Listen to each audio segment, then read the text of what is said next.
Hello, everyone. Welcome to Gameweek 10. It is now of the Premium Player FPL podcast. If you're not following us already, please do on @premium_FPL on Twitter. The game week that it was either hat tricks galore if you had Josh King, Mason Mount, or Mo Salah, or you could have been the unlucky ones who brought in big Kai Havertz for his a blank in a 5-0 Chelsea win, which would be disappointing for those that did. I've not seen too many in our league that have, but that was quite a common transfer on Twitter, and seeing people react to that was quite interesting. But yeah, the story of the week probably was finished quite emphatically with Mo Salah's hat-trick against United. So we both had him captain, and Mindy also had a lot more to shout about this week. So yeah, your patience paid off in Mason Mount, didn't it? You've stuck with him.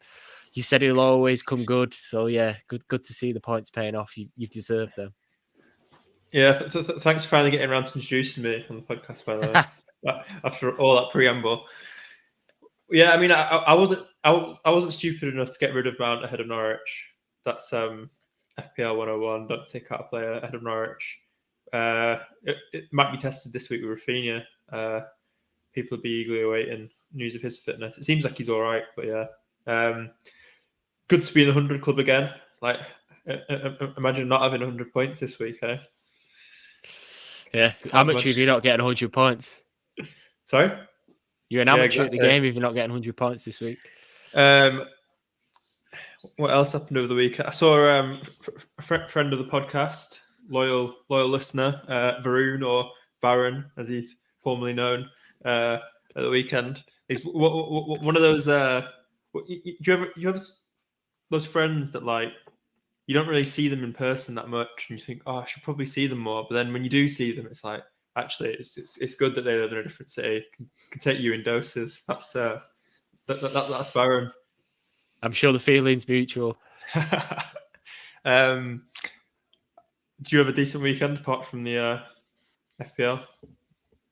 It wasn't a tragic week by any stretch, but trying to think what went on at the weekend. It was your final weekend of work as well, wasn't it? So yeah. Any tears?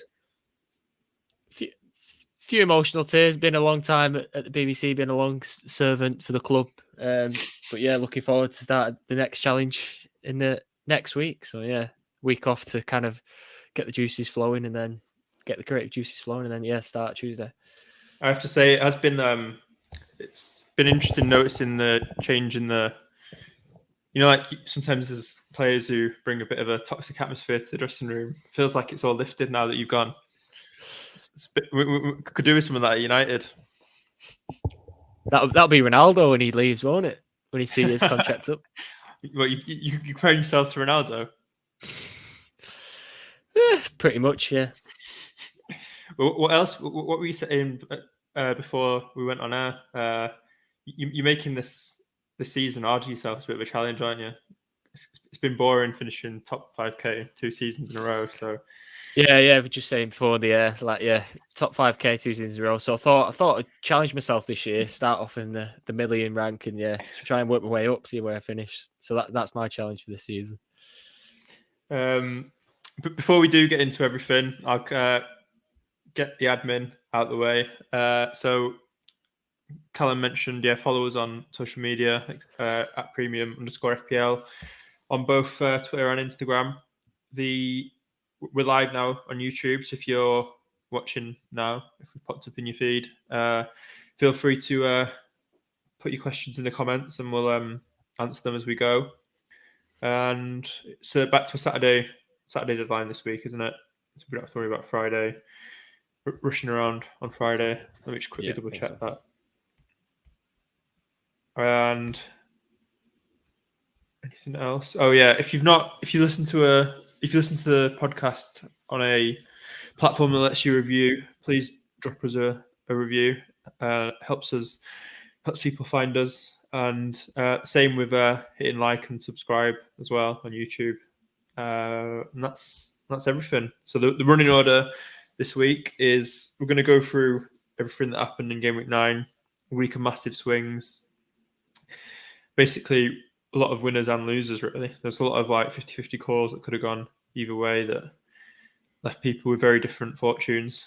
Me and Callum go through our teams, and then with the emergence of Salah as a bona fide captain option every week, it's left a lot of people looking at where are we going to make the gains, where are you going to differentiate if the captain's going to be similar most weeks. So defenders are something we're going to look at. I think you had some interesting stats on defenders and midfielders outscoring the strikers, which is kind of feeds into that.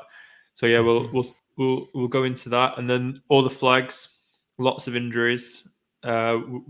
Some week we could probably get away with keeping our teams, others maybe not. So yeah, we'll look at that, and then into the long running weekly present premium planning section, looking at captains and moves for the next few weeks.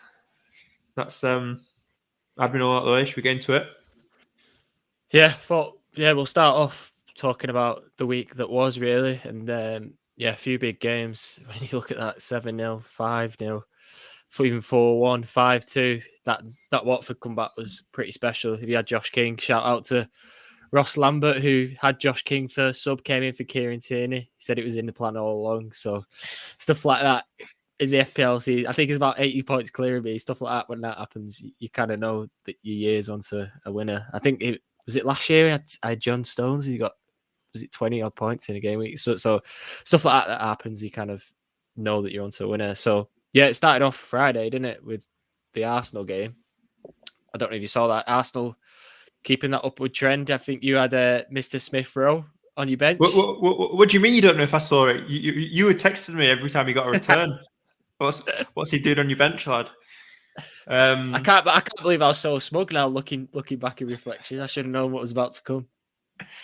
Yeah, it's so for people who went Saka over Smith Rowe, felt especially sore after that, because a few weeks ago when people were making that decision, you kind of would have thought Saka would outscore Smith Rowe. He's got a bit more history in the team and costs a bit more as well. But it does seem that Smith Rowe is more central and a bit more involved at the moment in terms of being in the points.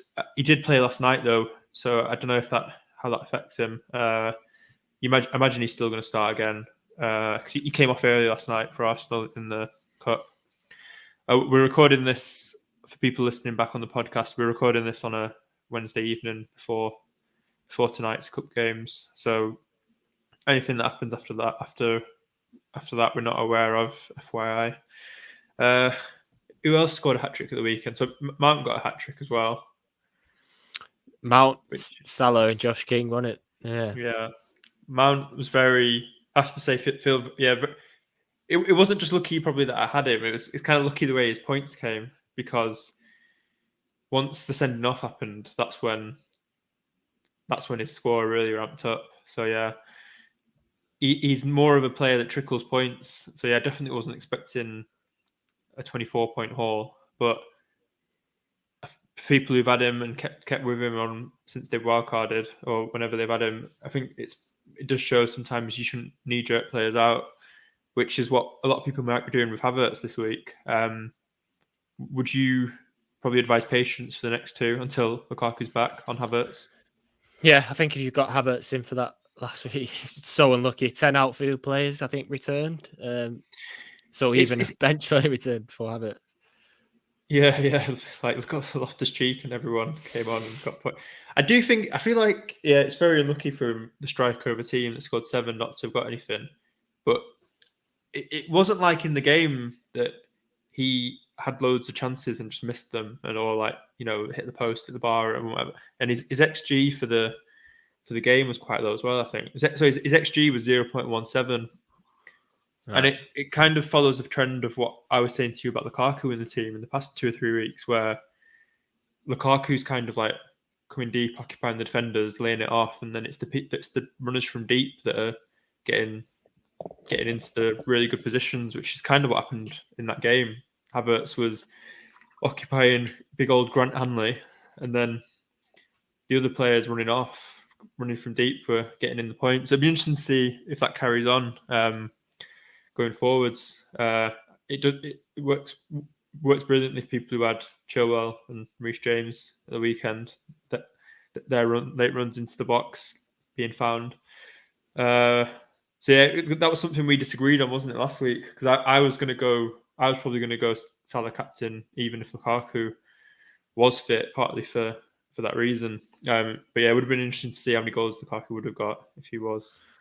Yeah, fit. it's interesting talking point when it in hindsight, like. Well, it wasn't hindsight for me. I would say that.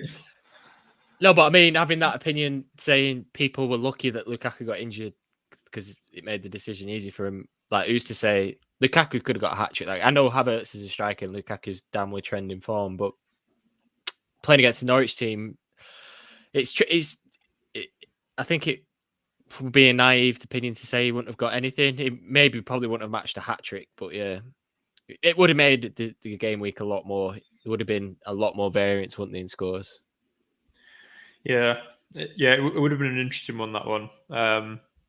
I probably would have preferred it if Lukaku had stayed fit to see, because I was just the other thing for me was I was just so adamant that if United conceded an early goal that they would crumble.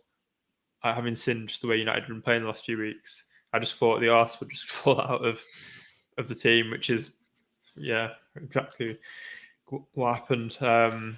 And there were some interesting stats around how United just conceded so much down that flank which Salah was on. So yeah, I didn't really expect that level of return. Like, was it 3 goals and an assist in the end? Yeah, 24 points it was. What else? I mean, in terms of a 50-50 call going wrong, people who I do know some people captain Vardy this week. That was unfortunate, him going off after half time, and it probably would have been better for them because Brendan Rodgers said that he felt something in the warm up, but decided to give it a go. Like, it would have been better for everyone really who had him captain as and owners. Just if he'd not played at all, and everyone would have got their bench points. I would have had my Smith Rowe bench points, and other people would have had Livramento bench points, and everyone would have got their vice captain. So that's another big stinging one for people who captained or had Vardy. Any other big things? I guess the fact that Kane only had 1 shot on target in that game, still not looking great. Interesting game to watch that, because Spurs actually looked all right first half, and then I think it was Declan Rice after the game. He said that they were kind of surprised at how well Spurs were playing, so they kind of stopped high pressing and kind of sat back and let Spurs have the ball, and then they were the ones who countered instead, and it kind of worked. Got a corner in the end. Antonio Kane probably at fault for that. And then Souness put the boot in Kane after the game, but yeah, interesting one, because Spurs fixtures do start to turn well this week, really, don't they? Because they've got United, the easy fixture, United. And then Everton now. Everton with his spine completely ripped out the team. That 5-2 without Decore. I mean, watching a match of the day, like some of the goals towards the end, the one where Josh King had time to kind of cut back onto his right foot and smash it. I don't know what Michael Keane was doing. Michael Keane had a shocker, didn't he? Yeah. So yeah, I couldn't believe it watching it. And my brother, every goal, getting the text saying Kingy. And I was like, oh my God. Yeah. Well, you had some stats on Lord Liv, didn't you? Oh, here we go. Yeah. Yeah, it is on it. Yeah. So probably run through that first. Livramento, I think Bakker might have been the one to say that Burnley really struggled down the left-hand side before that game. But yeah, anyway, he was top for chances created, shots in the box, tops for chances created and shots in the box. I think he hit the post right before he scored, because I was watching BT score and he hit the post. And I was like, fuck's sake, I can't believe that. And then he literally scored the next attack. So yeah, just bombing forward with these. He's a great player to watch. I watched him away at City. Yeah, he's a really good footballer. I probably wouldn't be surprised if he keeps up that form, maybe moving to right wing, because they've got Walker Peters behind him. So it'd be interesting. There was talks about that move, wasn't there, a couple of weeks ago, whether that materialised or not. But yeah, he was another standout this week. And I think probably makes it tricky now because there's a lot of people who've benched him for the last two and he's hauled. It's like, what do you do now? Another exciting game against Watford. Do you play him instead of someone who's a bit more expensive? Yeah, it's going to be another tricky. Like my bench this week is going to be these injuries and flags might actually work out in my favour. It might make my team a bit easier to pick this weekend. What else was I going to say? For Chelsea, it looks good for Chelsea, doesn't it? But it's a nightmare for us when he goes back to Chelsea when his loan ends, and like it's going to be even harder to decide which attacking fullback to get at Chelsea. Because Southampton have bought him. But Chelsea have a buyback because he played against Chelsea. Okay. Well, yeah, sorry. But if they do activate if they do activate, yeah. You'd imagine they will, right? If he keeps playing depends how much it is. I can't imagine it's too much. Yeah, if he does keep playing like that, then probably I imagine we won't talk about him later. But while we're talking Southampton, their cheap forward, Broha. I'm going to say Broha. He's probably not nailed on, but he's probably cemented his start for a few games at least with how he's playing. Yeah, I did see he had a flag today. Did he get injured last day? I think he had a knock at the end of the game. Yeah, so it's one to watch. Right, interesting. But yeah, 5 mil is it as a forward who's playing? And we bigged up Southampton's fixtures a few weeks ago, didn't we? Because we kind of suggested Adam Armstrong, and he's probably overtook him now as the option if that's where you're going. And then Phil Foden. So I think it's the stat that we've got up here says 3 big chance involvements. But the thing that was striking for me was that he had 8 shots in that game. Yeah, he was a man possessed after the second. He said that in his post-match interview. He said he probably was worried that he was going to get brought off because he was shooting from all angles and know what Pep's like his whole team. But I think someone had told it because it wasn't obvious that he'd been given both goals were questionable. Well, especially the first one. The second one probably was his goal when you watched it for quick motion, like it was no own goal, but it wasn't. But the one where Jesus deflected off Foden, that was fortunate. What are your thoughts on the? It's not on the running order today. City, like, what are your thoughts on like Foden and Jesus and etc.? I said last week, innit, Foden is probably the one to get.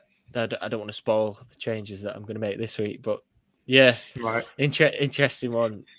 Do you think Foden's now the one that's going to be not nailed on, but like the one most likely to get most minutes?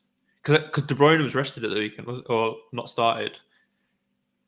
Yeah, is that like I think De Bruyne getting older and they're trying to keep him away from injuries and not start him as much? Because he has been quite injury prone in the past 12 to 18 months. Potentially. I think last year I kind of started to see a trend of what was the Champions League team and what the Prem team was. And Foden was very much the Champions League team last year. And he's kind of switched to the Prem, like especially the last few games. Mahrez and Sterling kind of favour the Champions League and Foden's Premier League. Whether that trend continues, I don't think he'll play tonight. Obviously, we recorded before the game. Could be very wrong. But yeah, I think he's going to be saved now for the Premier League. Just because with Torres out as well, Grealish didn't look that great up front. I know De Bruyne can play there, but he's probably the one who play up front now. And then he can play left and centre as well. That's in his favour. I mean, you can never say a City midfielder's nailed on. But I think now the money's gone out of the forwards and other areas, you kind of afford to have that gamble. Because obviously you had last week Smith Rowe on your first bench. You probably got the same dilemma this week. I think it's more affordable to make that gamble now we have got the value on the bench. Yeah, it's an interesting one. Jesus seems like a reasonable option with some of the strikers misfiring. Say if Vardy is out injured, like probably wouldn't. It's maybe not a move I would make, but probably wouldn't put people off considering Jesus. Because, like you say, if Mahrez is the Champions League team starter and Jesus is getting more minutes in the Premier League, and that carries on. He's starting to look really good as well on that wing. Seems a bit more confident. Mm-hmm. So yeah, he looked sharp at the weekend. It was interesting the goal that because it was his shot that came off Foden, wasn't it, for one of the goals? So it ended up being awarded to Foden. But a bit unlucky there, Jesus. I was sat in the pub watching that game, fuming as a non-Foden owner. So yeah, we'll talk about the City defenders when we get to the defender section. Shall we get into our game weeks? Yeah. Obviously Salah there, big Salah. You've been waiting for this, haven't you? Look at that. I mean, I'm glad you've cropped off my bench. Makes it look better. So yeah, 107 points. Made one transfer last week, and I had two, so I've got 2 transfers to use again. And yeah, as we mentioned before, the week started awfully because I had Smith Rowe first on my bench, and I was thinking, here we go, it's another nightmare game week. But then it'll change with the Chelsea game. Norwich are just so wank, aren't they? They're just really bad. Like it's probably between them and United for the worst defensive teams in the league at the moment. And so Mount's going to stay for the next 2, I think, at least, while the fixtures are still good. And then what were the other things to talk about in my team? So I'll just run from back to front. So Ramsdale in net. Ben White's injury last night in the Cup isn't great. It'll be interesting to see what the outcome of that is, because we saw what Arsenal were like when they didn't have their first choice defence earlier in the season, and it wasn't great. So yeah, it'll be interesting to monitor that one. The double City defence, DS and Cancelo, very annoying. That penalty in the last... I'm pretty sure Edison did the same thing last year. I'm sure he just got bored. Like, it was just bizarre. Yeah, he's going nowhere. Yeah, so the big call for me when I wildcarded was whether I should have gone 2 Chelsea defenders or 2 City defenders. So that call's not gone great so far. Won't spoil what I'm doing, but yeah, might be correcting that soon. Trent showed where I kept him.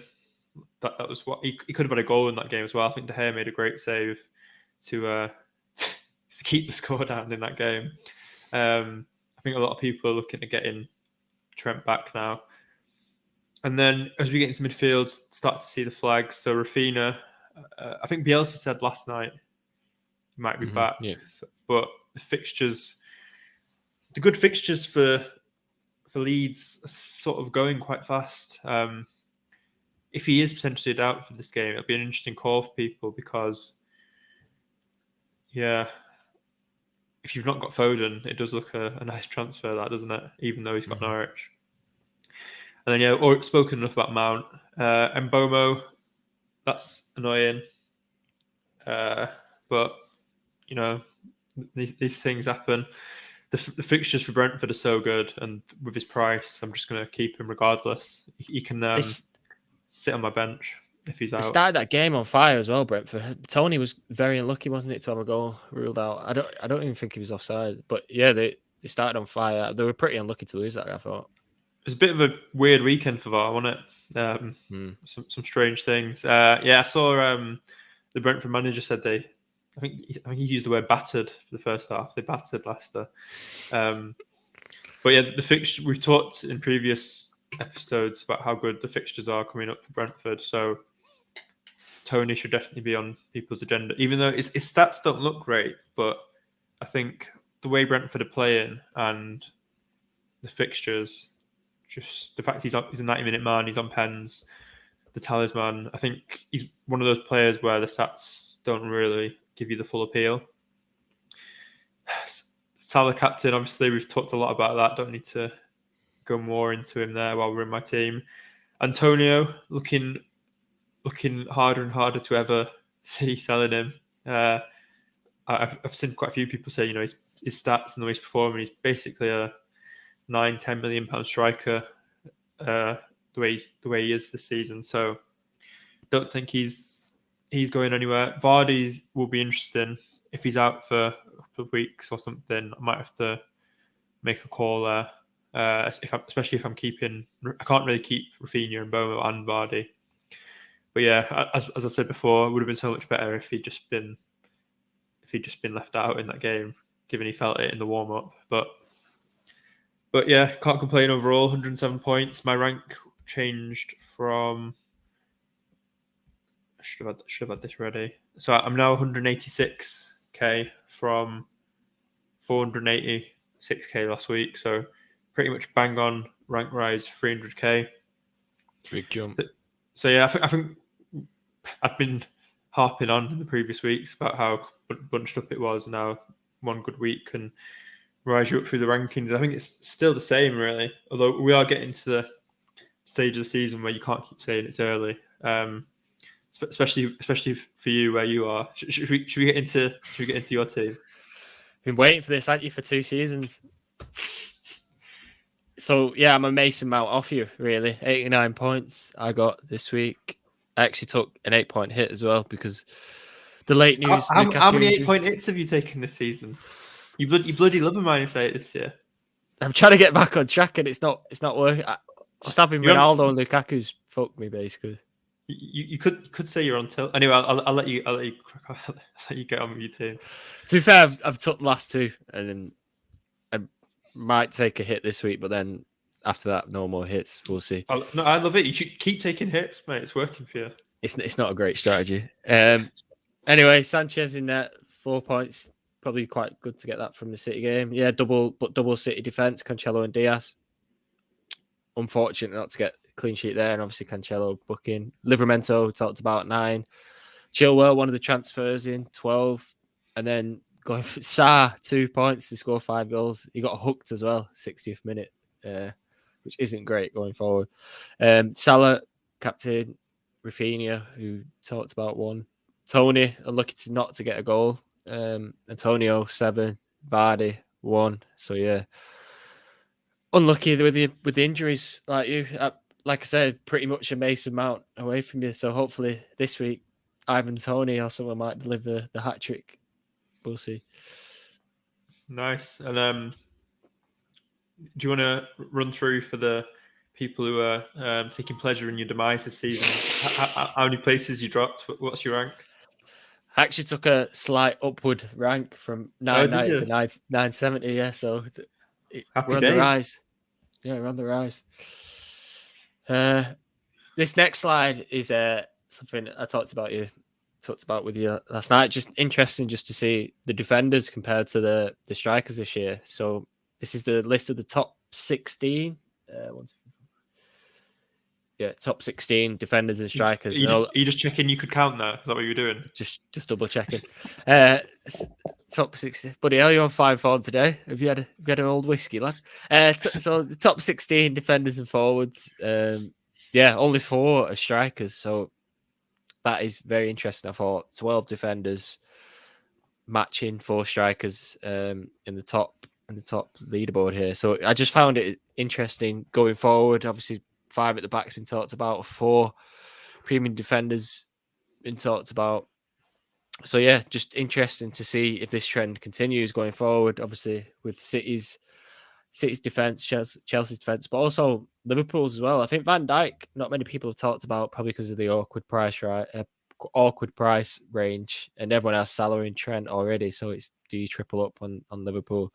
But he's a 3rd defender this year behind Trent and Cancelo, and I've not seen anyone talk about him really. 18.2% owned, so a lot of teams do have him, but not ones that you kind of see around Twitter.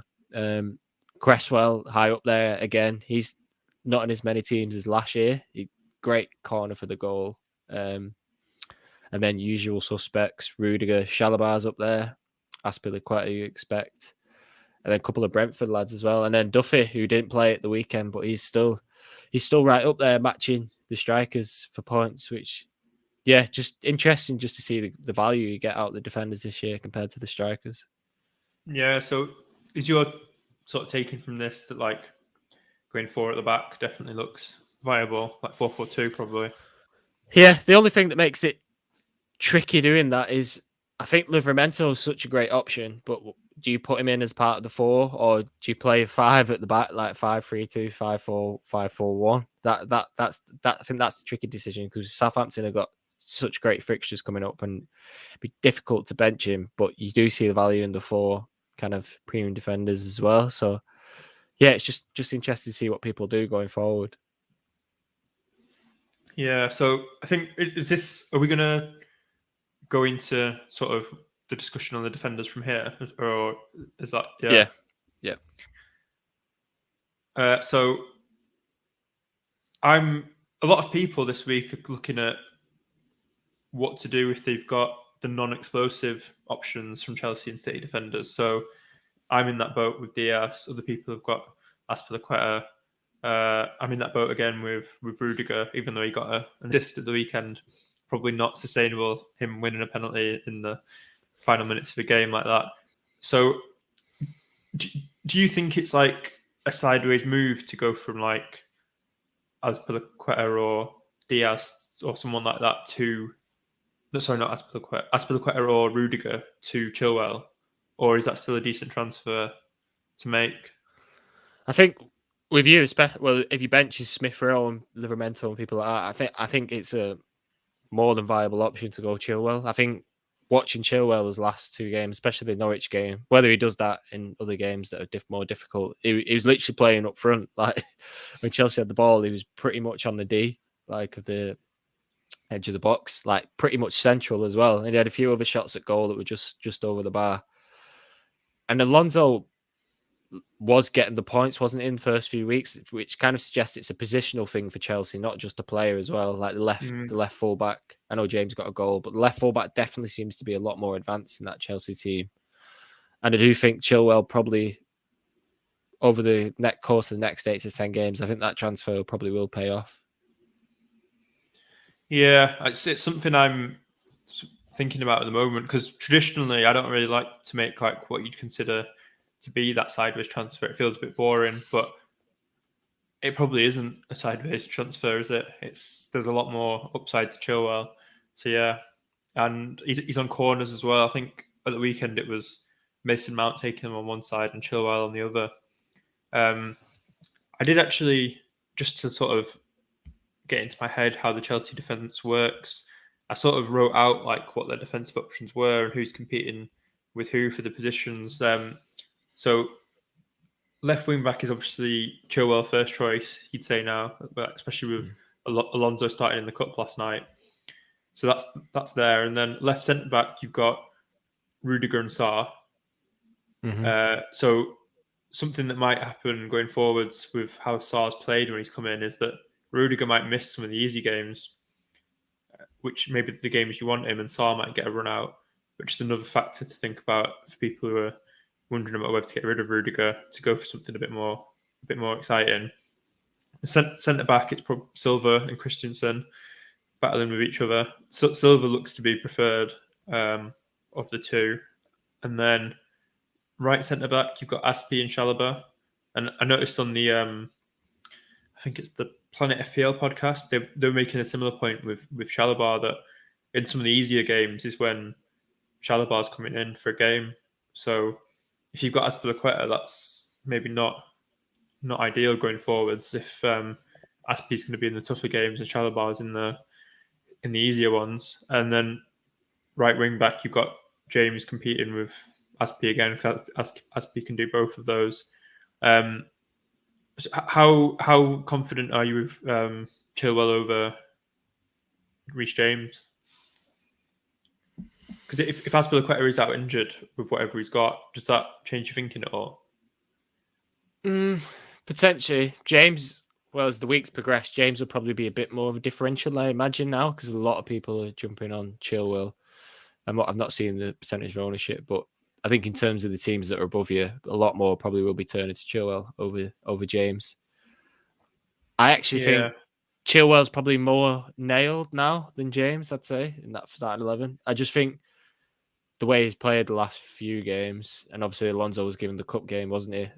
Whereas James actually played the cup on yesterday, which was quite interesting. So I do think Chilwell will probably get majority of the Premier League games now. Everyone was waiting for that to happen, weren't they? And that's why Alonso probably wasn't as much of a bandwagon as his points were justifying. But I do think Chilwell is a lot more nailed in that side. Fair play. And then you've got anything on the City defenders? For people who've got two City defenders, what would you What would you say? I'm looking to get Diaz to Trent at some point, probably. I kind of got away with it up until the last game against United because his points return, he was getting like 6 and stuff, wasn't he? United was probably the first big one with 10. But I think now the trickier fixtures on paper are out of the way for Liverpool. Trent is probably the standout option. So I say if you haven't got Trent and you have got double City defence, that probably would be the sensible move. Probably Diaz to Trent or Diaz to a Chilwell would probably be on the radar. I think City have still got Palace next, haven't they? And then the easy trip to United. Still got good fixtures on paper. But I do think those fullbacks, I just think with the bench as well, Livramento on your bench, it kind of makes it a bit more, you can kind of be a bit more brave with your decision making compared to previous seasons where you want that nailed on option.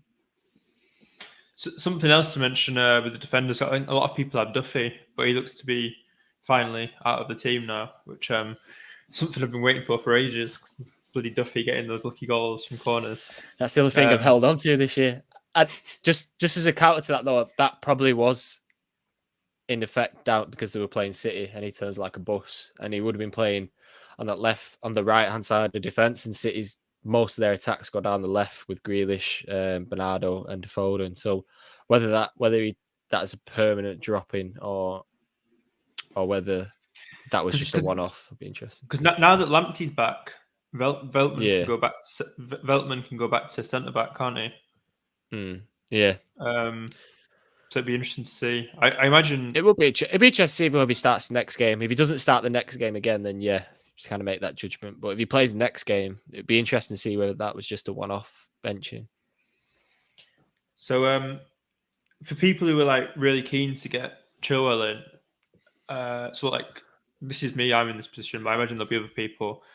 Would you go from Rudiger to Chilwell, or would you go from DS to Chilwell?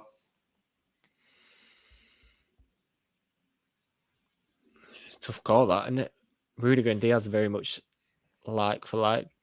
Probably depends if you've got Cancelo as well, doesn't it?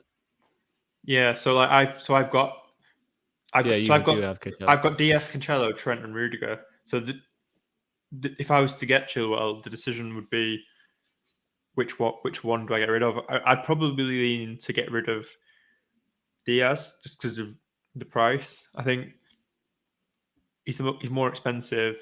There's not as much chance of attacking returns from him to justify the price. You are relying on the clean sheet and bonus from him. So yeah, I think if I did make that transfer, that is where I'd be leaning to. I think the other thing is that if City do go on a bit of goal scoring run and they keep up the second form, you might want eventually to have more. You might want to have one striker or two City midfielders rather than having all your City coverage at the back. So yeah, it's something to think about. I do think Brighton were they left themselves a bit open to City from. I watched the first half and the way that they just left so much room for the counter attack seemed a bit surprising. I don't think there'll be other teams that do that necessarily. So it'd be interesting to see if the goals do continue to flow at City. Yeah, well, yeah, be interesting. The Palace game at the weekend. They've looked great, aren't they, under Vieira, but they do ship a few goals, don't they? So yeah, it'd be interesting to kind of. I think if City smash it again and Foden gets another 2, then everyone's going to be getting him in, isn't it? It's just a question: do you go now ahead of that fixture? Yeah. Have we got anything else to talk about here for the premium defenders? No, I think that's it. I just think it'd be interesting to see what people do. Whether they get another fourth and Livramento will be interesting. Yeah, I think it's really hard to know what to do with Livramento because his price kind of means that you sort of favour benching him, but really you should take his price out of it. Like if he's playing like a 5.5-6 million defender, getting forward, having shots on goal, etc., we might have to rethink that whole thing of him being the least favoured one of the defenders. So I don't know, like if I do keep Diaz. I mean, what would you think if I benched Diaz and played Livramento ahead of him this week? I mean, it's a ballsy call, isn't it? But let's try and look. Livramento last. Yeah, so he's returned. He got a clean sheet against Leeds, got an assist against Chelsea, yeah, and then obviously a goal against Burnley. Like, yeah, he's returning as a premium defender, hasn't he? Whether if he if he gets a clean sheet, combines a clean sheet with a goal, that'll be a big haul to have on your bench. Yeah, it's a tricky one. Something to ponder as we get towards the deadline. But yeah, the good thing about having him there and those bench players, obviously it's annoying having everything on your bench, but it does mean that, say, if you've got a transfer plan, you don't have to react because you know you've got someone on your bench who can come in. So, like, say for example, this week if Rafinha or Vardy or whatever is injured, I know that I can still bring Chilwell in if that's what I prefer to do, rather than letting the injury dictate. So there's pros and cons of having decent players on your bench. Yeah, nice segue into the next section, actually, with your bench players coming in for injured players. So this is a slide that you sent from Fantasy Football Scout. So this is probably the 6 main players who have got a flag this week. Well, that materialised this week because obviously Lukaku came prior to this. So these have come since the end of game week 9. Azpilicueta, White, Rafinha, Raya, Vardy, and then Mbeumo. And you were waiting for that, weren't you? And Mbeumo. Anyway, Raya's probably a differential, isn't it? 4%. Most people have Sanchez or Ramsdale, but out of the other 5, they're in a lot of teams. So it'd be interesting to see who makes this week and who doesn't. For the Christmas episode, we should do a shot for every different pronunciation of Mbeumo that you say. I tried to do my research before. By the way, I went onto YouTube and I went through the Brentford YouTube and I listened to a whole interview with him, and I was hoping the interviewer would say his name so that I'd know what it was. But even the interviewer just kept calling him Brian. That's the club reporter calling him Brian, avoiding saying his name. So yeah, well, that's right though, isn't it? I won't call you Priya. I don't know. I feel like for the introduction or something, you'd say the name that was on his shirt or something. Oh yeah, for the intro, yeah. Once you start talking to him, yeah, call him Brian. But yeah, I don't know. It's just that I thought there'd be something out there, with someone asking him how to say his name or something. But yeah, I couldn't find it. Anyway, so yeah, of these injuries, it's probably the Brentford keeper that's the most serious, isn't it? So if you've got, I don't think that many people do have him, but if you did have him and he's your only keeper, you will have to make a move there, which is an annoying transfer to have to make. And then with the others, so yeah, Bielsa said last night that he's hopeful of Rafinha being fit for Norwich. That surprises me because that tackle was horrendous, and the way he hobbled off the pitch and went off in a protected boot. But yeah, I was quite surprised to see that Bielsa's confident of him being back. The only thing I'd mention with that though is that Bielsa's quite rigid on, if players aren't at the level of fitness that he requires, with his bloody murder ball and the amount of running he expects.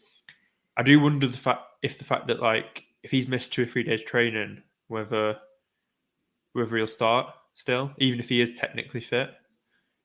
Because he's done that with Calvin Phillips in the past, where he's probably been fit, but because he's not Bielsa fit, he's not started. If there's ever going to be a player that he does a risk on, it's going to be Rafinha, isn't it?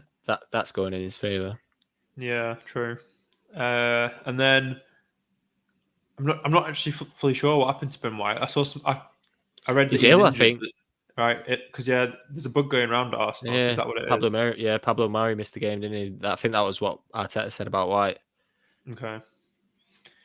Azpilicueta's there. We've talked about him. I saw that Christensen had an injury to his teeth or something, but apparently he's going to be back in training on Thursday. So I saw a tweet saying Christensen will be back with a brace this weekend. That maybe. You should have got that in the slides. Would have been good to have a bit of humour. We don't get any of it from you. And then just get it from your cap instead. Vardy. So Vardy, injury in the warm up. So you'd think if as long as that's not got worse, that he'd be back with the days he's had to recover. But what makes it tricky for Vardy now is Daka's playing so well, and he came in and got an assist. Like it's no longer like Leicester need him as badly, do they? I think that goes against it. But hopefully start. He's got a great record against Arsenal. But I just think Daka's snapping at his heels now, isn't it, to get a start, which does make me wonder what will happen this weekend. But fingers crossed to be all right. Yeah. So say if he is out, what would you do with Vardy? It's tricky, innit? Do you get a defender, a mid defender, striker in that's like 6 million and upgrade to Son in midfield, or do you get Kane? Because there's no one kind of performing around that level now. Aubameyang potential. We've been there in the past. Yeah, it's a tricky one. I mean, he is a reasonable option, Aubameyang. The problem is if you downgrade Vardy and you've not got anyone with value in your forward line, if Kane or Ronaldo start smashing it, you've got to make 2 transfers, haven't you? Yeah, I think so. We've not touched on the sort of Salah perma captain thing yet, but on that, do you need to have another player at that premium price point in your team? Like I think the fact that Salah is emerging as this consistent captain means that you could do what you said and downgrade Vardy and then upgrade someone to Son and have Son instead of Kane, because the advantage that people say of Kane is that he's a more reliable captain than Son because he's got pens and all that. But if we're not really going to be captaining Kane and we're sticking with Salah for this run up until AFCON, do we need to sort of have a plan for Kane or Ronaldo? Yeah, fair enough. A few weeks is a long time in FPL, isn't it? Obviously, I got caught away with the premium hype, which is obviously fell away. If Salah has a couple of blanks and suddenly the conversation changes, not that it looks like he's about to anytime soon, but yeah, it changes all the time, doesn't it? Obviously, Salah's the standout at the moment. I think that the thing that makes him just so good is obviously he's amazing, but Liverpool as a team are the best attack in the league as well. Like I think I had a stat somewhere, but yeah, they're first. So Liverpool as a team for XG their XG is 25.1, and then second is Man City at 19.8. So what's the drop off after that? It's Brentford, isn't it? Next, I think it is Brentford after, but that's quite a big. It's quite a big jump, that, isn't it? And so Liverpool's big chances so far 37, Man City 27. So it does kind of solidify the fact that we can keep faith in Salah for the next few, sort of kind of almost regardless of fixture. So yeah, we'll get into the premium planning segment here now. You've got this up. So Liverpool's next fixtures: Brighton, West Ham, Arsenal, Southampton, Everton. Can captain any more of them, can't you? Yeah. The thing that's gone away now, obviously, is Lukaku. Newcastle, Burnley coming next. Who do you You're not going to captain Havertz. Well, people aren't again. Captain Mount would be ballsy. City at the weekend, Palace, Foden. I think this weekend you got to go Salah, aren't you? And then if he blanks, then that probably makes more of a decision next week, because West Ham is a tricky fixture on paper. But yeah, looking at those next 5 now, after what Salah's done so far, you can't look beyond him for those next 5 fixtures, can you?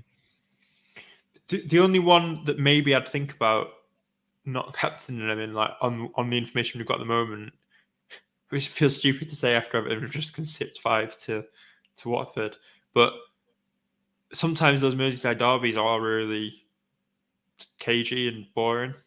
I think there's been a couple of 0-0s in the past few years, and it's hard to know what that game will be like. Rafa at his old club, like you'd imagine he'll be shutting up shop and somehow getting the players organised, because it's not often that a Rafa team concedes 5.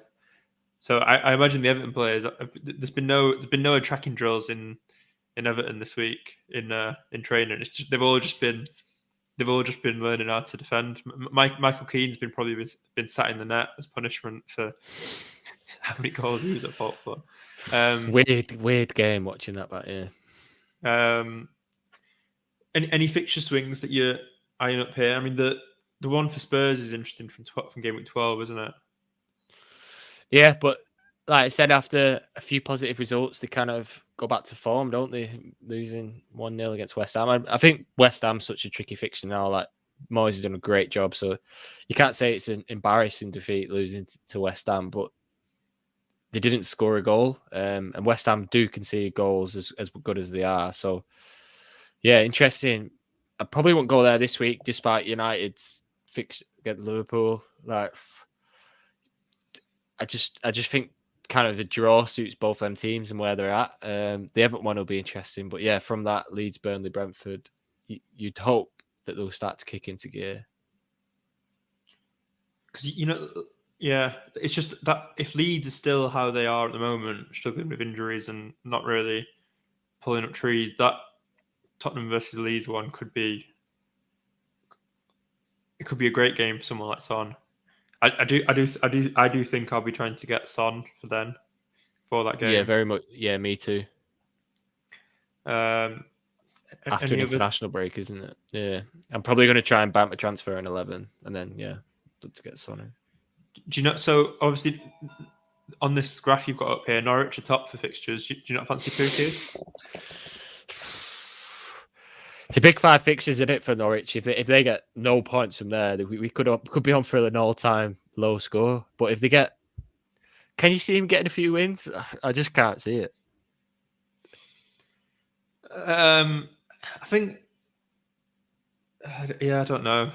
The fact that they don't really seem to be defending well or attacking well, which is really worrying. Like the last time they were in the Premier League, at least they were. Even though they shipped goals, at least they looked like scoring. But everything looked off. Like, I'm not sure what's going on with Cantwell. Sargent, he missed that massive sitter the week before, and I don't know whether his confidence has gone now. But yeah, I'm really not sure on Norwich. Like they look certain for relegation, and whether they make it to is it 10 points? It's the record. Is that what you were saying? Yeah, 10 or 11, I think. I'm going to go off piece there, but I was saying something in a personal chat.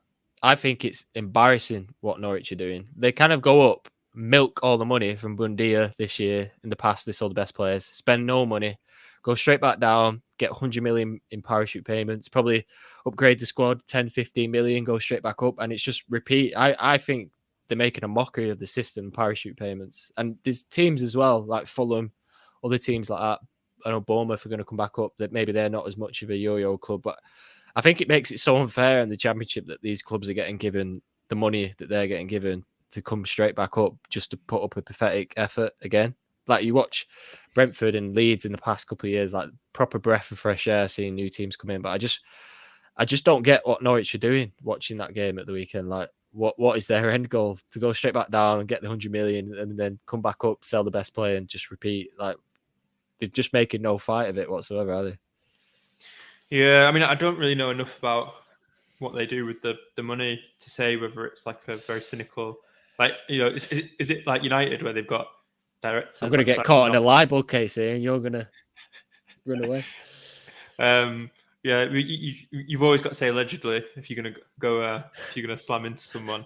But yeah, like I've not seen that much about, like, it's not like the Glazers where they're siphoning off money for dividends for their own personal gain. I'm not sure like what they're doing with the money, but yeah, if it is, there's a lot of money there going nowhere though, is it? How much they spent this year? Next to nothing, I think. Yeah, I mean it is bridging into Agbonlahor on TalkSport territory here, slamming Norwich. Like, it was the other one who goes off about Norwich on TalkSport, Jamie O'Hara. You should maybe you should You're in the wrong job. You should have gone to Talksport. Yeah, it's about a load of rubbish. At the We've weekend, it just got obviously. to me. I was just like, what are they doing? But yeah. Shall we get you? Should we get teams up again and think about transfers for this week? Yeah, so I can run through mine quickly because I know what I'm doing. I brought Salah out for Foden on Saturday. Caught the You made an price early change. transfer again. Yeah, I just really wanted Foden after that, and I think he's gone up 0.2 already. So I might finish million this year, but at least I've got a high team value. But my brother was rinsing me about that. He was like, "Why do you bother about?" But yeah, and then if I might do a hit Duffy to Trent, just because out of fear more than anything. But yeah, we'll see. What have you got the money to go from Duffy to Trent in one move? Yeah. Interesting. Well, and then Livermore would go to your bench. Would you bench Livermore then? That would be the decision, wouldn't it? If I could go, if Vardy's out injured, then maybe keep Vardy for the Leeds game next, and then look to get Vardy out when I get Son in 12. That might give me a bit more flexible because there's no other forward that I kind of fancy this week, so I might just let that die. Let it die. Very dramatic. But yeah, that is my potential transfer. So yeah, I've got 2 frees, but I think I'm in 2 minds. Depends on all the injuries and stuff, but I'm considering Diaz to Chilwell, providing I can make that luxury transfer with the other injuries. If Rafinha's out for this game against Norwich, I might then do Rafinha to Foden because I don't fancy. I've been burnt by Rafinha though, but he keeps coming back from the dead, doesn't he? And getting he got a return last time I got him out. You just don't know what's going to happen. Yeah, I just think the way that Leeds are at the moment, like he's like the only decent player in the team, so you're kind of relying on him having a good game and like him sort of passing it to himself to score or something. I don't know. I think like over a 5-game week run, Foden would outscore Rafinha, I think. So that's something to think about for me. But yeah, if it ends up being that Vardy's injured, I might have to do something there instead. Who are you looking at? Would it be Tony or someone else? Probably Tony, yeah. And then that gives me money for Son in a couple of weeks, something like that. I'm not sure if there's any other. I mean, we tried going through the strikers before. It just wasn't. There's just not Jesus, a lot there. But then that blocks you out of It's tricky on Jesus, isn't it? A player we've not talked about, by the way, is Jota. So that's another thing we forgot to say at the start. People in the winners and losers, people who got rid of Jota for Havertz, they were big losers this weekend. I mean, shouldn't have said that with such a laugh on my face. Makes it seem like I'm taking pleasure in people's bin, but I think it's difficult to know what to advise with Jota. It's hard to call. But it was interesting that Klopp said afterwards that he was in such good form before the international break, and then he sort of came out of the team just because of how many minutes he had during the internationals, and kind of made it seem that maybe he does still prefer him to Firmino. I don't know. I think that's just going to be a tricky one to call going forward. I think those minutes are just going to be shared between the 4, aren't they? Obviously, Mane was benched at the weekend. Yeah, it's one of them. If you've got a strong bench, I probably would keep Jota in. There's other people to get out for. Probably wouldn't be bringing him in, but yeah, it's one of those classic ones, isn't it? If you've got him, keep him. Cool. Well, yeah, I think that's everything. So as ever, we'll tweet out what we've settled on for our final moves and our teams on Twitter Friday or Saturday morning. Hopefully it's not as much of a roller coaster this week. Could do with just a nice steady FPL week. What another nice steady 120, yeah. It's just no injuries, no massive like drama talking points. Just a solid score and just a nice chilled FPL weekend. That's what I'm looking for. Can't cope with Halloween excitement and massive excitement in FPL. What are you wearing? I'm actually working this weekend, staying in this Halloween. I've never been big on fancy dress. I'm a clown during the week most of the time anyway, so. I thought when you retired, that's what you're going for. What about you? Are you doing anything for Halloween? Yeah, family party up in Scotland. I won't spoil the costume in case some of the family are watching. But yeah, looking forward to it. I have to get it out on social media afterwards so we can milk it for some likes on the old socials. I'm sure I can link it to my FPL failure somehow. Yeah, it'd be that they have that thing on the official FPL Twitter where it's like people looking at their FPL team in really weird situations. Like they get people who've like, there's a guy doing his FPL team and he's on top of a mountain and stuff like that. So you could submit one of them and see if you get featured on the Premier League website. Let's do it. Nice. All right. Well, good luck next week, everyone. Commiserations if you had Havertz. Don't knee jerk him out. You could get a haul at the weekend. Or a surprise benching. That would be so unlucky. Yeah, catch you next week.